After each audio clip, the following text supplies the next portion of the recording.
Barcha o'zbek fuqarolari uchun diqqat qiling. Rasmiy xabar e'lon qilindi. Assalomu alaykum, hurmatli tomoshabin. Kanalimizga xush kelibsiz. Video roliqlarimiz ostida bir dona like hamda podpisatsiya tugmachasini bosib qo'yishni yodingizdan chiqarmang.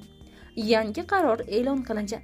1-maydan elektr energiyasi uchun yangi tariflar joriy etiladi.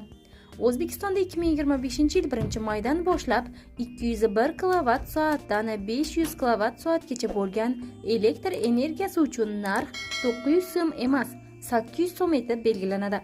Bu o'zgarish Vazirlar Mahkamasining 194-sonli qaroriga muvofiq amalga oshirilmoqda. 1-maygacha oylik 500 kWh sarflangan xonadon 360 ming so'm to'lagan bo'lsa, 1-maydan keyin ham shu miqdor saqlanadi. Narx oshmaydi deya tarqalmoqda ijtimoiy tarmoqlarda shu kabi xabarlar. Ayollar yig'lab murojaat qilmoqda. 2300 dan ortiq umrachilar Saudiyada aldanmoqda. Ijtimoiy tarmoqlarda turfirma orqali umraga ketganlar 25 kundan beri Saudiyada qolib ketishgan.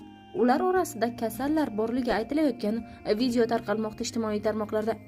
Mas'ullarimiz holatni o'rganib chiqishda degan umiddamiz. Arzon va litsenziyasiz turfirmalar orqali ketishning oqibati shu bo'lsa kerak.